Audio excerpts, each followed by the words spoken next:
Ons luister vanoggend na die Here se woord uit Prediker 2. Ons gaan met ons behandeling van die boek Prediker verder. En ons gaan saam luister Prediker 2 van vers 1 tot 11. En dan gaan ons aandag in die besonder bepaal by vers 10 van Prediker 2. Kom ons luister dan saam na die Here se woord, Prediker 2 van vers 1 af. Ek het in my hart gesê, nou ja, ek sal jou met vreugde op die proef stel, geniet dan die goeie. Maar kyk, ook dit was te vergeefs. Van die lag het ek gesê, dit is onsinnig, en van die vreugde, wat verskaf dit? Ek het in my hart daaroor nagedink om my liggaam met wyn te verkook, terwyl my hart my met wysheid sou lei, en om aan die dwaasheid vas te hou, totdat ek sou sien wat goed is vir die mensekinders, wat hulle moet doen onder die hemel gedurende die getal van hulle lewensdae. Ek het groot werke onderneem, ek het vir my huise gebou, ek het vir my wingerde geplant, ek het vir my tuine en parke aangelê, en daar allerhande vrugtebome ingeplant. Ek het vir my damme gemaak om daaruit 'n bos met jong bome te besproei. Ek het slawe en slavinne gekoop en ook die verkry wat in my huis gebore is. Ek het ook 'n groot besitting van beeste en kleinvee gehad, meer as almal wat voor my in Jerusalem gewees het. Ek het vir my ook silwer en goud versamel en 'n eiendom van konings en provinsies. Ek het vir my sangers en sangeresse verskaf en die genoegens van die mensekinders, lieflinge in menigte. En ek het groot en altyd groter geword bo almal wat voor my in Jerusalem gewees het. Ook het my wysheid by my gebly. En alles wat my oë begeer het ek hulle nie ontsê nie. My hart het ek van geen enkele vreugde teruggehou nie, want my hart het hom verheug vanweë al my moeitevolle arbeid, en dit was my deel van al my moeitevolle arbeid. Toe het ek gekyk na al my werke, wat my hande tot stand gebring het, en al die moeitevolle arbeid wat ek verrig het, en kyk, dit was alles te vergeefs, en 'n gejaag na wind, en daar was geen voordeel onder die son nie. Ons skriflesing is tot sover, ons fokus is op vers 10, en alles wat my oë begeer het ek hulle nie ontsê nie, my hart het ek van geen enkele vreugde teruggehou nie, want my hart het hom verheug vanweë al my moeitevolle arbeid, en dit was my deel van al my moeitevolle arbeid.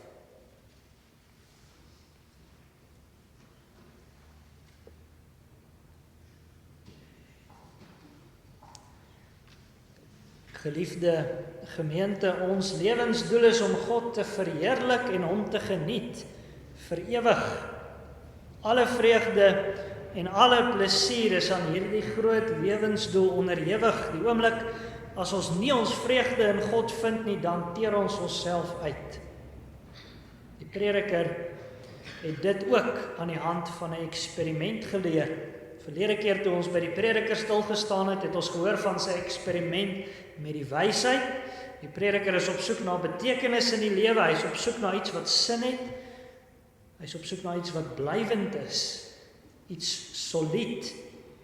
En hy het die mens se werk getoets, hy het gevind dat dit swaar is, dat dit nietig is, en hy het ook die wysheid getoets. Is daar nie dalk betekenis daarin om baie goed te weet nie? Is daar nie dalk iets vas in intellektuele vaardighede nie? En ons weet nou wat sy bevinding was. Onder die son gesien, as ons vir God buite rekening laat, is wysheid en kennis, werk en moeite, dit alles nietig. Trouwens, by die groei in wysheid en kennis kan 'n mens maar net droefheid en bitterheid verwag. Daar is volgens die prediker se ondersoek tot dusver geen sin daarin nie. En dit is inderdaad so, broer en suster, as mens maar net onder die son kyk, dan sal baie kennis en baie wysheid jou net moedeloos maak. Jy sal moedeloos word oor die boosheid in die wêreld, jy sal moedeloos word oor die eindigheid van die mens se lewe en die mens se werk. Ons het verlede keer gesê dat heelwat van die ongelowige slim filosowe in psigiatriese inrigtings beland oor die swaarigheid van die lewe en oor die nietigheid van dit alles. Maar wanneer 'n mens so die nietigheid van moeite en wysheid insien, dan kan jy ook heeltemal in 'n ander rigting beweeg as die slim filosowe. Jy kan net so maklik begin dink, ag wel, so die lewe is nietig, dan kan ek net sowel die tyd wat ek hier is geniet. Ek kan net sowel myself inspann om die meeste plesier en die meeste genot moontlik uit die lewe te kry. Dan kan ek mos net sowel sê, kom laat ons eet en drink en vrolik wees, want môre sterf ons. Daar is mos so baie liedjies wat jou deesdae vermaan, jy lewe net een keer, begrawe die hartseer. Ons sien selfs die slagspreuk op die Land Rovers, One Life, Live It. En dit is presies in hierdie rigting wat Salomo, die prediker, nou sy eksperiment verder voer. Ons hoor in vers 1 van ons skrifgedeelte, ek het in my hart gesê, nou ja, ek sal jou met vreugde op die proef stel, geniet dan die goeie. Maar kyk, ook dit was te vergeefs. Die prediker hou sy toets van die vreugde aan ons voor. En hy sê ook sommer voorlopig wat sy bevinding was, om vreugde na te jaag, om maar net die goeie te probeer geniet, is ook nietig. In vers 2 hoor ons verder, van die lag het ek gesê, dis onsinnig, en van die vreugde, wat verskaf dit? Nietige lag en vreugde verskaf niks. Iemand se lag kan tog so oppervlakkig wees. Dit getuig nie van iets wat werklik vas, solied en sinvol is nie. En nou hoor ons in vers 3 van die manier waarop die prediker hierdie volgende toets van hom benader het. Daar sê hy, ek het in my hart daaroor nagedink om my liggaam met wyn te verkoop, terwyl my hart my met wysheid sou lei, en om aan die dwaasheid vas te hou, totdat ek sou sien wat goed is vir die mensekinders, wat hulle moet doen onder die hemel gedurende die getal van hulle lewensdae. Die prediker benader sy volgende toets in meer ontspanning as die vorige een. Hy doen dit met 'n glasie wyn. Die gedagte in hierdie vers is nie dat hy hom noodwendig dronk gedrink het nie. Dit is meer dat hy met sy wysheid in plek 'n meer ontspanne benadering tot die lewe begin volg het. Hy sou sonder om alles klinies te deurdink, vreugde en plesier toets by die mensekinders. Hy sou dwaasheid vashou. Hy sou dit in gedagte hou om ook daaruit te leer wat nou eintlik goed is vir die mensekinders. Hy word minder ernstig oor die lewe. Ons ken hierdie lewensbenadering om deur die lewe te gaan met 'n glasie wyn, om maar net nie te diep te dink of jou deur ernstige lewensvrae te laat besighou nie. So onderneem die prediker sy volgende eksperiment. En ons hoor dan in ons skrifgedeelte eers van die toets, vreugde in al sy forme. Die prediker los nou die stowwerige biblioteek van kennis en wysheid en hy omhels die buitelewe van vreugde en plesier. Ons hoor in vers 4 tot 6 van ons skrifgedeelte, ek het groot werke onderneem, ek het vir my huise gebou, ek het vir my wingerde geplant, ek het vir my tuine en parke aangelê en daar allerlei vrugtebome ingeplant, ek het vir my damme gemaak om daaruit 'n bos met jong bome te besproei. Die prediker doen groot dinge. As koning oor Jerusalem, as Salomo, is hy heeltemal by magte om groot dinge te kan doen. Hy bou huise. Ons weet dat Salomo as bouer by uitnemendheid bekend gestaan het. Hy het die Here se huis laat bou, maar hier gaan dit nie juist daaroor nie. Hy het ook 'n behoorlike hoeveelheid tyd en geld daaraan spandeer om sy eie huis, sy paleis te laat bou. Hy het wingerde geplant, vrugteboorde en parke aangelê. Hy het damme gebou om sy akkerbouprojekte in stand te hou. Hy het eintlik vir hom 'n paradys gebou. In die prediker se beskrywing van sy tuinbouaktiwiteite hoor ons heeltyd ekko's uit die skepingsverhaal. In die skepingsverhaal In Genesis 2 hoor ons inderdaad ook van die Here se tuin wat hy geplant het. Hy het die tuin van Eden geplant. En hy het die aardbodem bevochtig sodat die plante groei, die tuin mag uitspruit en lewe. Hy het ook vrugtebome geplant sodat die mens kon eet. Dit was inderdaad 'n lieflike lushof. En nou kom die prediker se eksperiment en dis eintlik niks meer as 'n namaaksel van Eden nie. 'n Goedkoop namaaksel beslis, 'n eie paradys.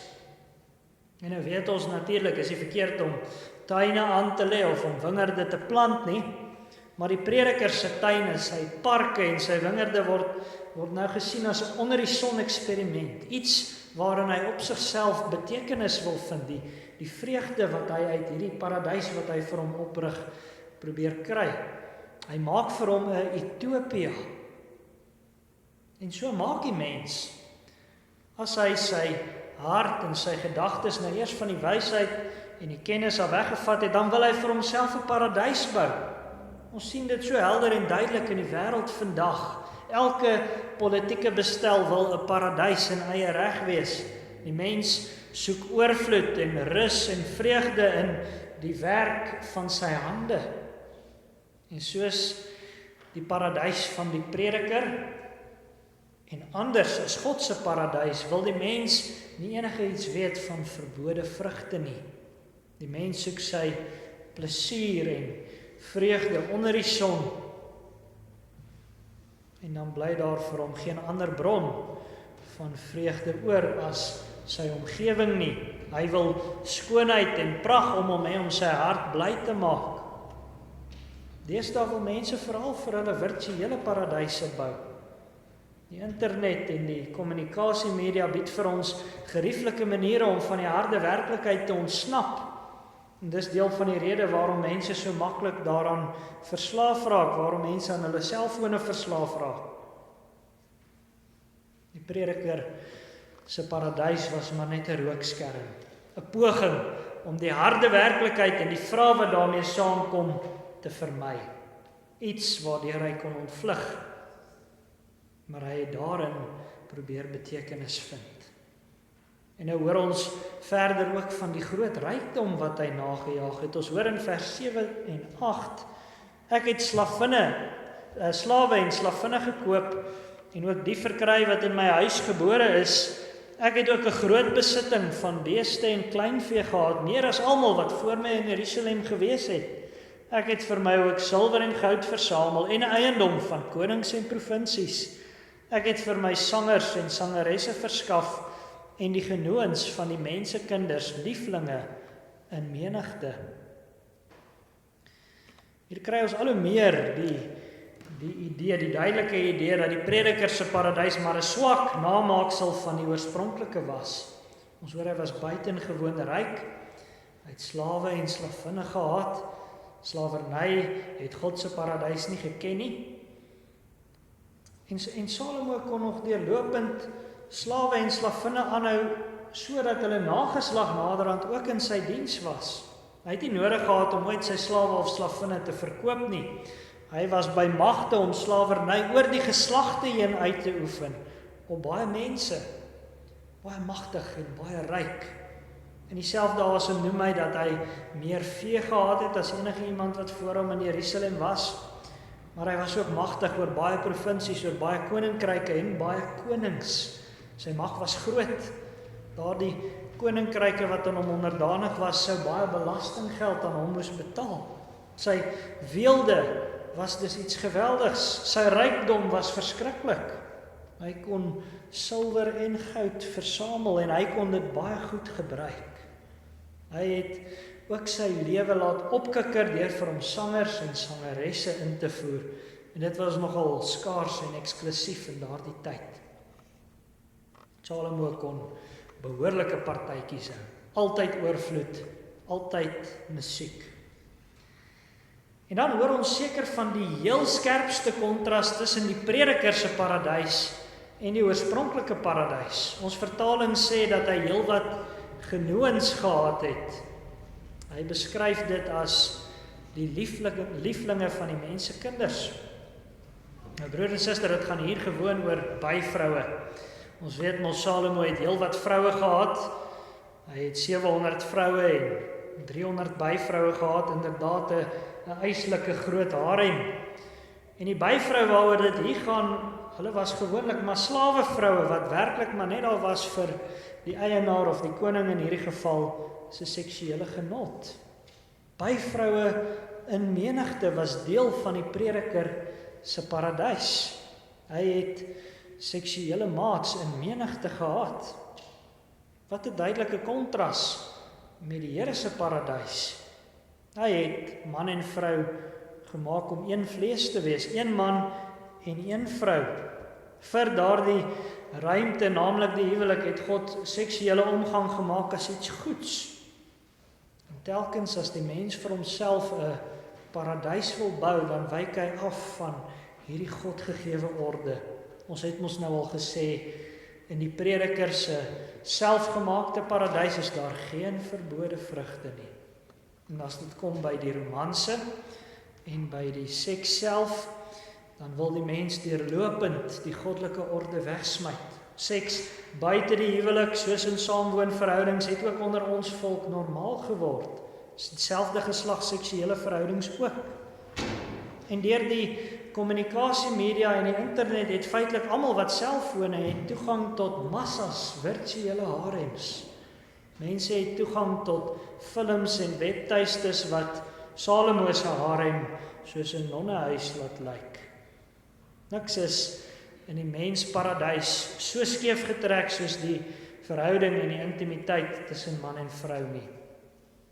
Maar so leer ons uiteindelik van die prediker se selfgemaakte paradys, weelde en genot sonder perke. En wat staan uiteindelik aan die heel kern daarvan? Aan die kern van alles wat ons hier gelees het, staan 'n baie klein woordjie wat heeltyd in hierdie gedeelte herhaal. En dis die woordjie ek. Wat sal die mens nie tog alles vir homself doen, as hy maar net die geleentheid en die middele het nie. Die prediker het die geleentheid en die middele gehad om vir hom alles op te rig wat sy hart begeer het. En hy het in die middel daarvan gestaan. Gaan lees maar weer later hierdie gedeelte, hoe baie staan die woordjie ek daar, en hoe baie sê die prediker, ek het dit gedoen vir myself. Maak nie saak hoe min of hoe baie die mens het nie. As hy aan homself oorgelewer is, dan sal hy alles wat hy doen vir sy eie voordeel, vir sy eie welvaart, vir sy eie genot en vir sy eie status. Daarvan hoor ons ook in die besonder wanneer die prediker vertel waarop hierdie werke van hom uiteindelik uitgeloop het.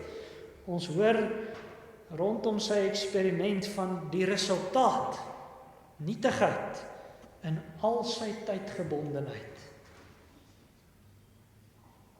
Ons het nou gehoor van die werke wat die prediker onderneem het, en uiteindelik kom hy nou by die konkrete resultate. Ons hoor daarvan in vers 9 van ons skrifgedeelte. En ek het groot en altyd groter geword bo almal wat voor my in Jerusalem gewees het, ook het my wysheid by my gebly. Die prediker het baie dinge onderneem en hy was uiters suksesvol.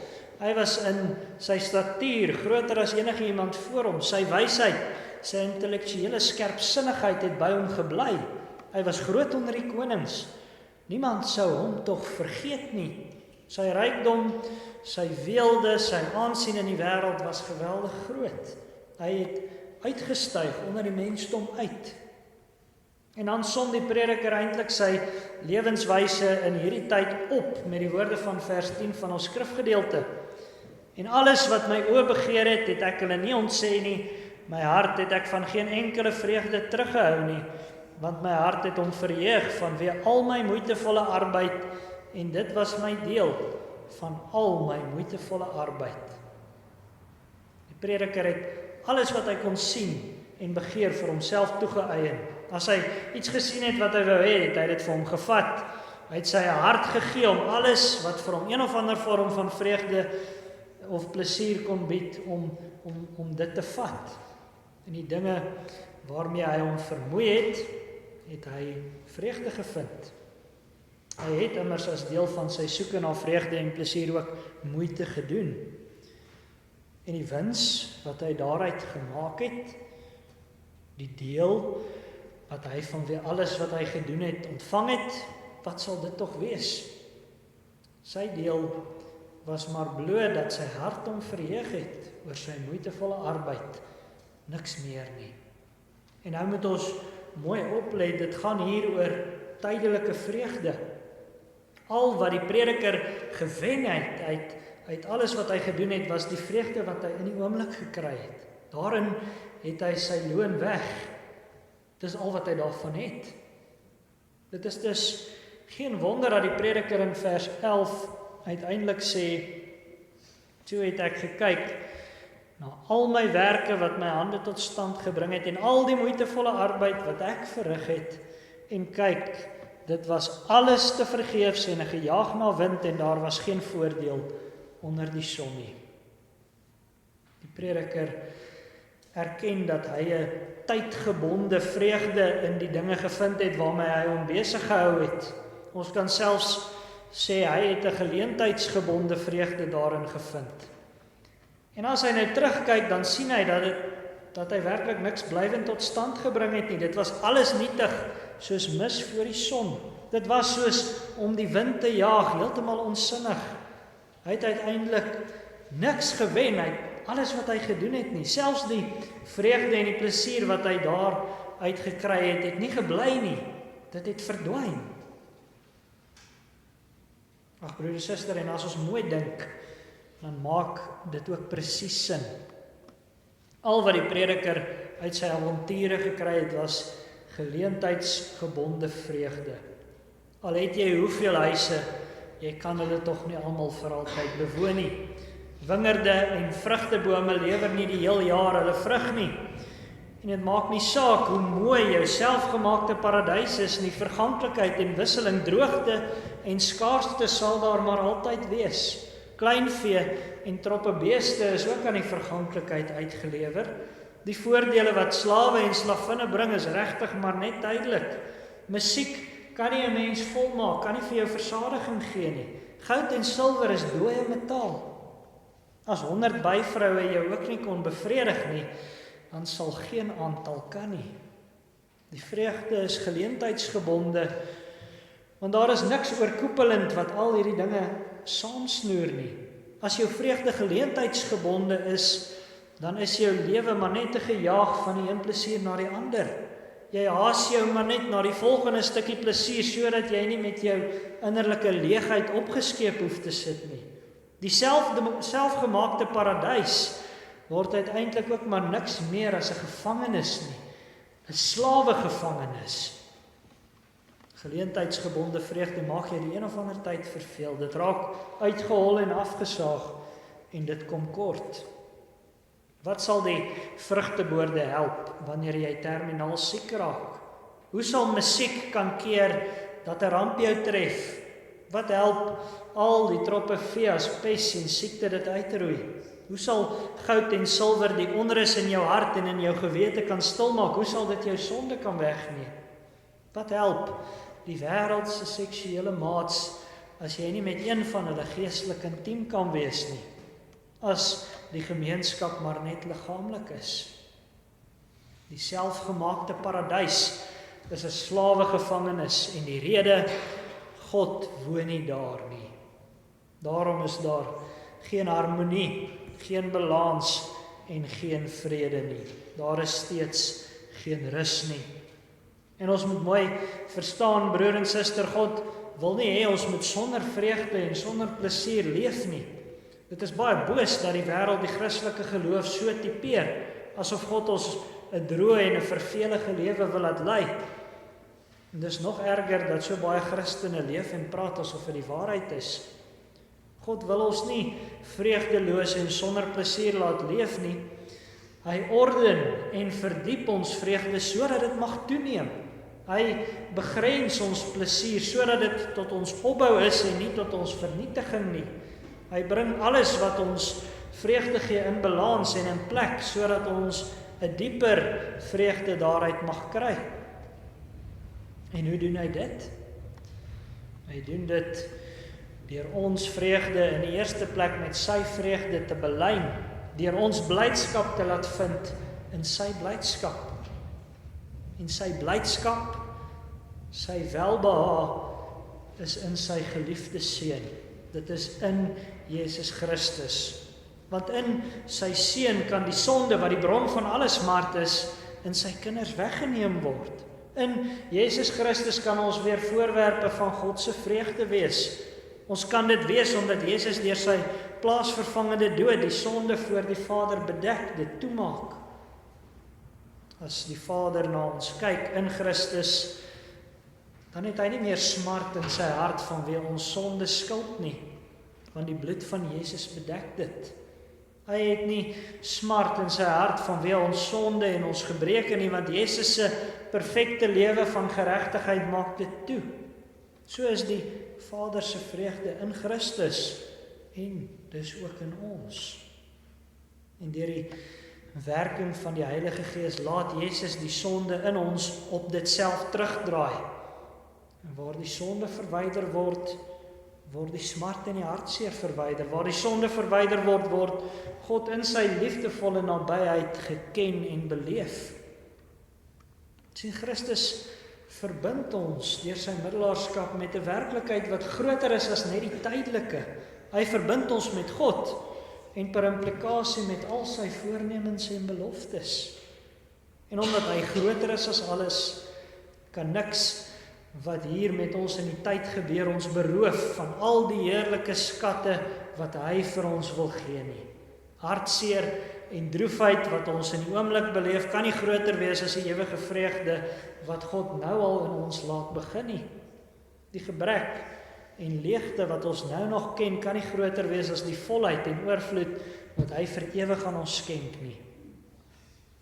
Sien broer en suster, omdat gelowiges vreugde het wat in God se vreugde staan, staan ons vreugde vas. Vir 'n ware gelowige is die hartseer vlietend. Dis so anders as die prentjie wat ons hier in ons skrifgedeelte kry. Toe die prediker sonder God vreugde en plesier probeer vind het, was die vreugde en plesier tydgebonde, dit was vlietend. Maar as die mens in God jou vreugde vind, dan is die hartseer en die verganklikheid en die skaarste tydsgebonde. As mens in God jou vreugde vind, dan sal jou vreugde uiteindelik onvermeng wees. Daar sal nie meer hartseer wees nie. Dis mos die belofte van die ewige lewe, dat God ons trane almal sal afdroog. As jy aanhou probeer om sonder God jou vreugde te vind, dan verdun jy net ewige hartseer met tydelike vreugde. Die blydskap sal ophou en die hartseer nie. As jy in God jou vreugde vind, dan weeg die teenwoordige lyding nie op teen die heerlikheid wat geopenbaar sal word nie. Die hartseer sal stop en die blydskap sal bly. In Christus kan ons daarom gehoor gee aan die opdrag van Filippense 4 vers 4. Verbly julle altyd in die Here. Ek herhaal, verbly julle. Ons kan bly wees vanweë God se blydskap in Christus. In Christus verwyder God die angel van die dood, die rede vir die verganklikheid en die oorsaak van alle smart. Daarom kan ons bly wees in die eerste plek en daarom kan ons altyd deurlopend bly wees. So gee die Here dus vir ons 'n diep en 'n gewortelde vreugde, een wat ewig bly. En dis 'n vreugde wat meer is as 'n blote emosie. Ons weet ons voel nie altyd bly nie. En dis ook reg so, partykeer moet ons hartseer ook wees. Maar deur die evangelie werk die Heilige Gees in ons 'n vreugde en die verwagting van 'n vreugde wat bly. Weet jy, broer en suster, dis 'n vreugde wat so groot is dat die nietigheid waarmee ons omring word dit eintlik nie kan demp nie. As ons in die Here bly is, dan kan ons ook binne sy wil vreugde vind in die seëninge wat hy in hierdie lewe vir ons gee. Ons kan bly wees oor voedsel en wyn. Ons kan bly wees oor die werk van ons hande, oor akkerbou en tuinmaak en oor mooi musiek. Ons kan bly wees oor fisiese intimiteit as ons dit binne God se voorskrif geniet.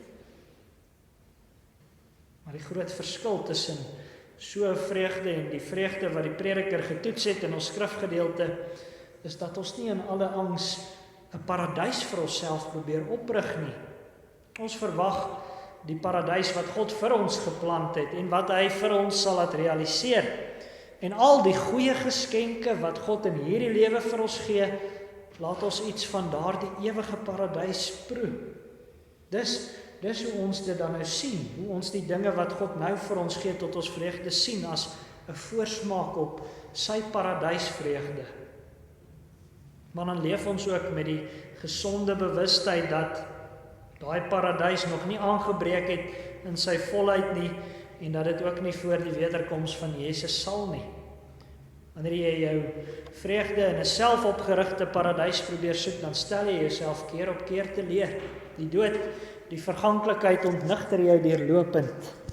Maar wanneer jy die paradysvreugde in Christus ken en die volheid daarvan in die ewige lewe verwag, dan is jy reg en gereed vir enige teleurstelling in hierdie lewe. Liefde gemeente, ons skrifgedeelte bring ons voor 'n belangrike vraag. Waar soek jy die vreugde van die paradys? In die werke van jou hande? In tydelike plesier?